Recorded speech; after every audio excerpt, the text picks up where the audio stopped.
गिबिसिनथाराव आङो दिनै बाव नुजाफैनो हानाय बड'लेण्ड बुब्लि निउस चेनेलनिसिम गोसो गोरबोनिफ्राय साबायखरखौ बावग्रोबाय।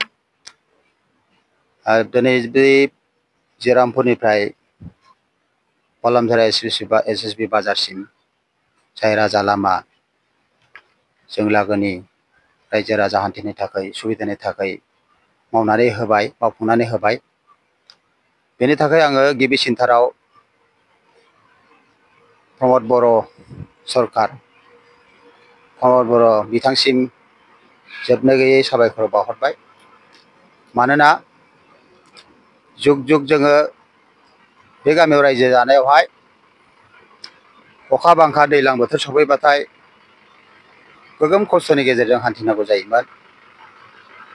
बेनि आगोल BPF सरकारनि आमोलावहाय 70 बोसोर बारग'लांब्लाबो गोग्लैसोना थानाय जोंनि बे गामिखौ खनसेबो मेगन नोजोरजों नायाखै, अननायनि नोजोरजों नायाखै।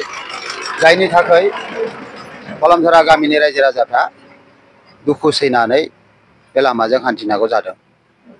दिनै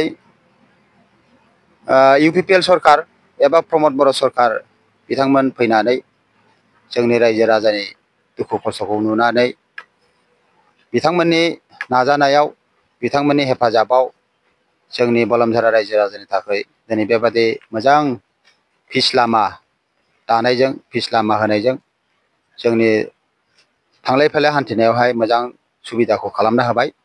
बेनिखायनो आङो बलमझरा गामिनि जानानै, रायजो राजानि जानानै UPPL सरकार एबा प्रमद बर' सरकारनिसिम गोसो गोरबोनिफ्राय जोबनो गैयै धन्यबादखौ आं जासिबाय। गासै बेसेबांसो लामा?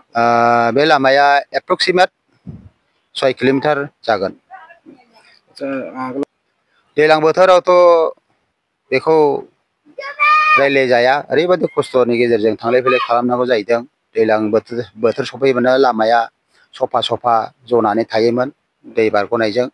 नाथाय दिनै सरकारा, UPPL सरकारा बेबादि मोजां लामा बानायना होनानै मोजां सुबिदाखौ खालामना होबाय।